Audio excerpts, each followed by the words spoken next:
I'm certainly not going to backpedal on anything I've said. I want to say there's less pressure and there's more camaraderie. Do you feel you have to carry the Iron Man movies in a way that you don't when there's lots of you?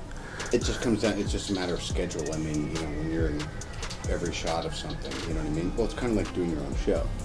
You know what I mean? It's not like someone saying, hey, I'll do the next interview for you, you know? So you forget. You might be wondering, what exactly is going on here? Honestly, it started with some seemingly harmless questions. Nothing more. But that was enough to trigger a response from one of Marvel's most iconic faces, Tony Stark himself. He isn't one to let any slight slide by unnoticed. And when the provocation came from none other than Deadpool, things escalated fast. I'm sorry, I really don't. What are we doing? Well, I'm just asking questions. That's all. Right.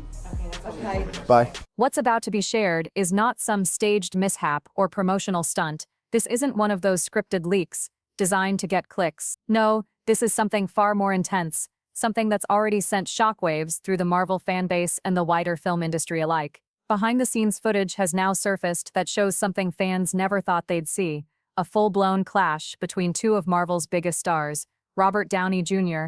and Ryan Reynolds, on the set of Avengers Doomsday. Let's be clear, this isn't some silly on-set disagreement about lines or scenes. It's not playful banter between actors known for their humor. What we're seeing is years of built-up resentment explode into an all-out confrontation. Downey, the architect of the MCU's success, and Reynolds, the irreverent newcomer who stole headlines with Deadpool, came face-to-face, and it ignited an inferno neither could control. But I had absolutely no input into what happened. The actual scuffle lasted only a few minutes, but its repercussions have been enormous. Clips of the fight have flooded social media, with fans speculating endlessly. Some demand Marvel make an official statement, but the studio remains tight-lipped. Meanwhile, rumors swirl about what led to this explosive moment. According to sources familiar with the production, this wasn't an isolated incident. Tensions between the two actors had been simmering for weeks, with subtle digs and cold exchanges adding fuel to the fire. A crew member described the atmosphere as toxic, saying every shared scene felt like walking on thin ice. It wasn't just cold shoulders and awkward silences. The dysfunction Interviews I've heard hinted on at this deeper set frustration. In is one rivaled clip, Downey only by confessed how that of exhausting it was Fast and carrying the Furious weight of an movies. entire franchise alone. Contrasting it with ensemble projects where responsibilities are shared, it's like doing your own show, he remarked with a weary expression. Experts analyzing the footage noticed how his jaw tightened when speaking about solo work, suggesting an underlying sense of being replaced or challenged. And there's only one person's way who matters, and that's actually Robert Downey Jr.'s way.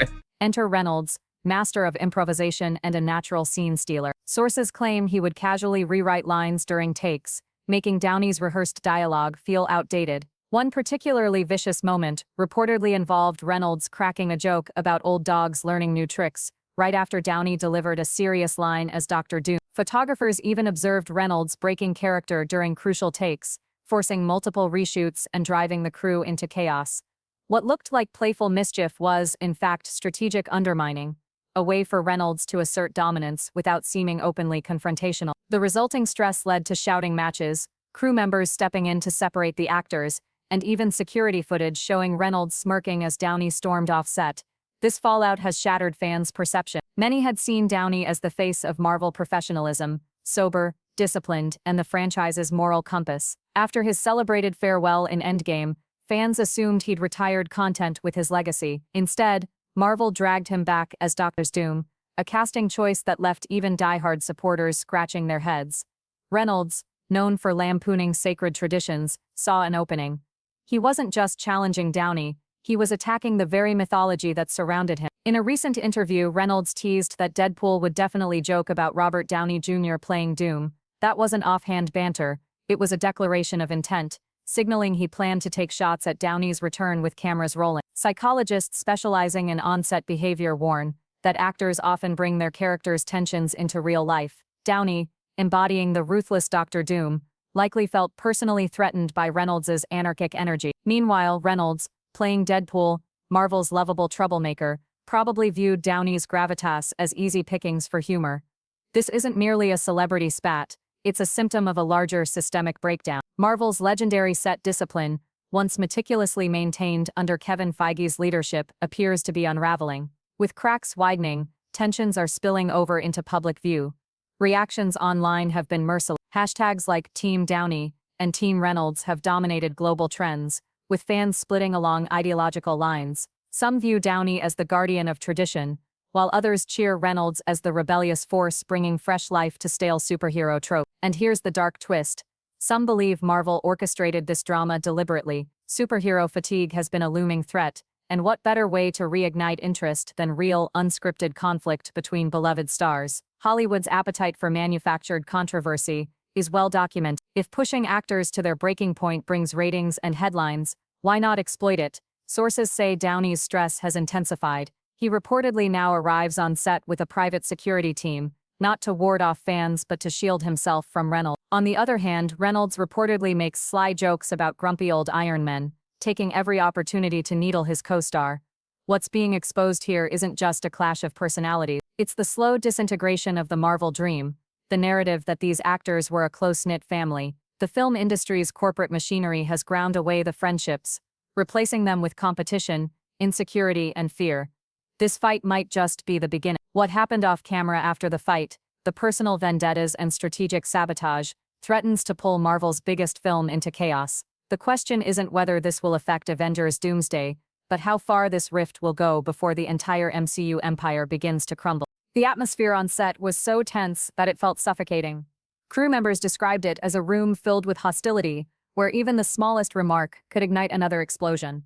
Reynolds, known for his edgy humor and irreverence, seemed unable to hold back, even when the stakes were high. According to multiple sources, he made a scathing remark about Downey's troubled past, a moment that insiders now believe could have derailed his career entirely.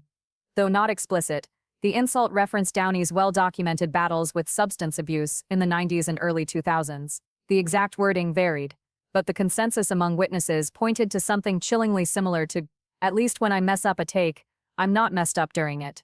The statement cut deep, playing on wounds Downey had worked for years to heal. The silence that followed was suffocating. Even Reynolds seemed momentarily aware he'd crossed a line, but it was too late to undo the damage.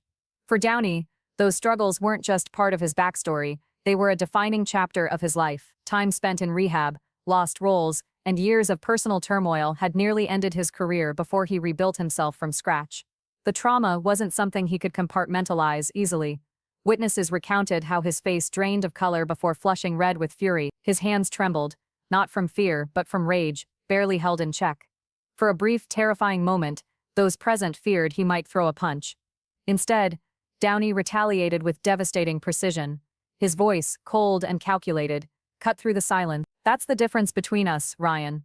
When I fell hard enough to learn something. You've never fallen far enough to learn anything." Every word hit like a scalpel, dissecting Reynolds' persona. While Reynolds thrived on playing the lovable rogue, always stumbling but bouncing back, he had never been forced to confront a life-threatening downfall or claw his way back from professional ruin. Yet Reynolds didn't apologize. Sources say that instead of retreating, he smiled, shrugged, and delivered what has been described as one of the most passive-aggressive comebacks in Hollywood history. "Well, at least I've never had to pretend my comeback was anything more than good marketing." This jab targeted the very essence of Downey's post-rehab identity, a man who had meticulously crafted his comeback, presenting it not as a stunt but as a genuine transformation. The room froze. Crew members later said, "It felt like watching two men tear each other apart without moving a muscle." What should have been a standard wrap-up meeting turned into a psychological battlefield, with each actor weaponizing the other's vulnerabilities. Marvel's executives, rather than stepping in to defuse the situation, reportedly watched as though observing a live experiment. Why intervene, some insiders claim, when controversy guarantees attention? Amid declining box office numbers and waning audience enthusiasm, conflict was a commodity too tempting to suppress. The fallout was immediate. Downey, sources say, began seeing a therapist specifically to address the emotional toll the encounter had taken. His well-being, once a priority, was now collateral damage in a publicity game. Meanwhile, Reynolds reportedly launched a subtle PR campaign, planting anecdotes that hinted at discord while preserving plausible deniability. In interviews, he began making sly references to Deadpool's isolation, often accompanied by knowing smiles. "I like that he's isolated," he once remarked. "If Deadpool ever joins the Avengers or the X-Men, we're done for." Body language experts noted how Reynolds' smirk lingered, as if amused by the pain of someone specific, almost certainly Downey. The psychological warfare didn't stop at public comments, it infiltrated everyday interaction. Crew reports suggest Reynolds engaged in ambient harassment, small, insidious acts that chipped away at Downey's composure without leaving fingerprints. Misordered drinks, deliberately mistimed lines, whispered jokes aimed to provoke, all designed to unsettle. Downey, however, didn't take it lying down. He began meticulously documenting each incident, recordings, witness statements, detailed logs of interactions. Not to immediately pursue legal action, but as a potential nuclear option. If Reynolds' campaign went unchecked, these records could implode not just the actor's reputation, but Marvel's carefully managed image. Adding a darker layer, leaked internal documents revealed that Marvel had anticipated these tensions. Months before filming began, forensic psychologists had profiled both actors, warning that Reynolds' tendency to undermine authority would clash with Downey's hypersensitivity toward challenges to his redemption arc. Rather than heed these warnings, the studio cast them together, possibly banking on the resulting chaos to fuel media frenzy. The irony is staggering. Marvel's famous family image, heavily promoted over the years, was now crumbling from within. Interviews where actors praised camaraderie and mutual respect were being recast in a sinister light. Downey's past comments about feeling supported by his co-stars now read as a lament for a lost era. Marvel's crisis management team, masters at controlling narratives, was conspicuously absent. No cease and desist notices, no smear campaigns against leaks, no damage control messaging. Their silence suggests strategy, not oversight. By allowing the footage and rumors to spread unchecked, Marvel effectively weaponized the fallout for promotional gain. The underlying pattern is chilling. This isn't an isolated incident. Johansson's contract disputes, Major's legal troubles, and whispers of micromanagement paint a picture of a studio more interested in manipulating its stars than supporting them. In this environment, actors aren't just performers, they're pawns in a psychological chess game, expected to sacrifice their well-being for content. For Marvel's future, the implications are profound. If top talent becomes disillusioned or traumatized, the collaborative spirit that built the MCU's success could disintegrate. Studios that rely on spectacle over substance may win short-term attention, but risk long-term instability. The Downey-Reynolds conflict has already ignited hashtags, divided fan bases, and exposed a culture of fear masked as loyalty. The deeper question remains, is this a breakdown, or a calculated gamble? Marvel is willing to pursue at any cost. The aftermath of this engineered conflict is only beginning to unravel. Sources inside Marvel describe an eerie calm settling over the production once the cameras stopped rolling, as if everyone involved had been coached to play their part. Actors avoid eye contact in hallways. Crew members walk on eggshells around the principal players. Even the catering staff, according to insiders, were given instructions to keep interactions with the two leads to a minimum. The atmosphere is tense, suffocating, and carefully curated. What's perhaps the most insidious part of this entire ordeal is how Marvel's leadership is leaning into the controversy, rather than trying to contain it. A leaked memo from a Marvel executive reads, "Maximize engagement opportunities, do not intervene unless absolutely necessary. Encourage controlled leaks, but avoid statements that might de-escalate public interest." It's a playbook for corporate voyeurism, letting conflict spiral out of control to generate buzz, while keeping the illusion of professionalism intact. Meanwhile, the public narrative Marvel wants to push is cleverly ambiguous. Their official statements continue to focus on creative differences and tight schedules, terms that have long been Hollywood euphemisms for deeper issues. But by never outright condemning the behavior, Marvel tacitly signals that this chaos is part of the experience. Fans are left to fill in the blanks, creating a feedback loop that only feeds the controversy. The psychological toll on both actors is evident, and experts warn that this type of environment is ripe for long-term damage. Dr. Elaine Rowland, a therapist specializing in workplace trauma, told entertainment outlets, targeted humiliation combined with lack of support can lead to burnout, anxiety, depression, and even post-traumatic stress. The fact that this is being weaponized is deeply disturbing. Yet Marvel's silence implies that short-term gains are worth long-term casualties. Downey's support system has reportedly dwindled as well. Several longtime collaborators have stepped back, unwilling to associate with the increasingly toxic environment. One insider noted, his closest allies are afraid to be seen near him because it might jeopardize their careers. This isolation mirrors the very criticisms Reynolds has aimed at him, creating a vicious cycle where the lines between real and performative suffering blur. As for Reynolds, the fallout is more complicated. While he's celebrated by some for his irreverence and willingness to push boundaries, Others view his actions as a calculated assault on a fellow actor's humanity. His interviews are laced with sly remarks and coy smiles that suggest he's fully aware of the role he's playing. Yet there's also speculation that the pressure to perform this persona is wearing him down. Friends close to him report sleepless nights and anxiety about public perception. Marvel's strategy, however, doesn't seem concerned with the well-being of its stars. A senior executive, speaking on condition of anonymity, candidly explained the studio's reasoning. "We know how to sell films, we know what audiences want. Drama drives clicks. Clicks drive revenue. Revenue drives sustainability. As long as the story is controlled, the real suffering is irrelevant." This calculation reflects a broader trend in entertainment culture, where outrage is a currency, and attention spans are monetized in real time. Marvel isn't alone in this approach.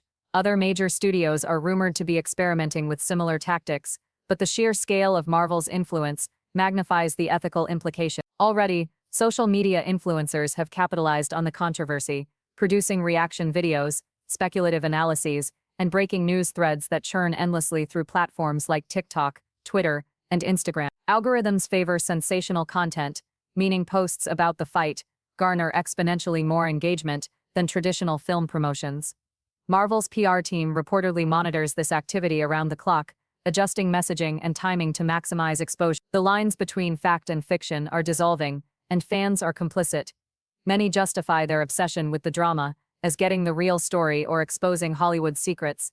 Yet few question whether this thirst for scandal is being fed by the very corporations profiting from it. As more leaked footage circulates and personal details are dissected, the audience becomes an unwitting participant in a cycle of voyeurism and exploitation.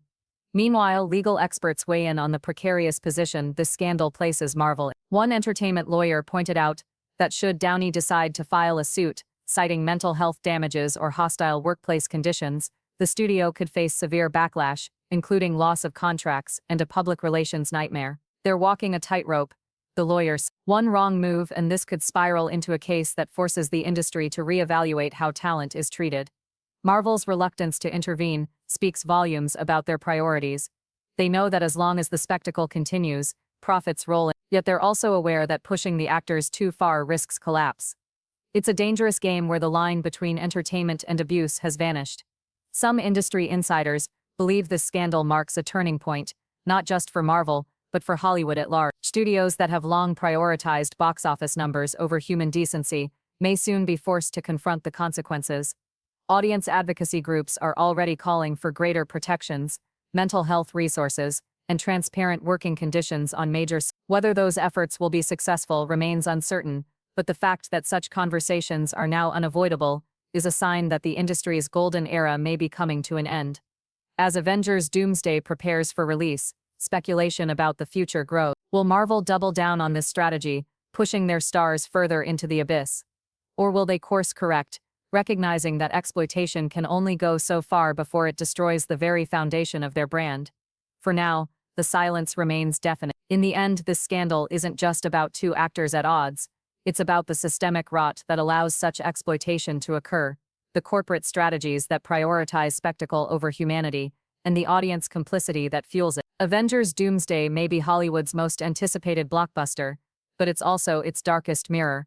And as fans rush to theaters, they're not just buying tickets, they're buying into a spectacle of suffering that reveals just how far the pursuit of profit has twisted the art of storytelling. The final question remains: will Hollywood learn from this dark chapter, or will it continue to sacrifice its artists on the altar of spectacle and greed? Marvel's future and the future of cinema itself may depend on how this saga concludes. Until then, we're left watching, sharing, and wondering whether the heroes we celebrate are real, or whether they're just casualties in a game designed to entertain at any cost.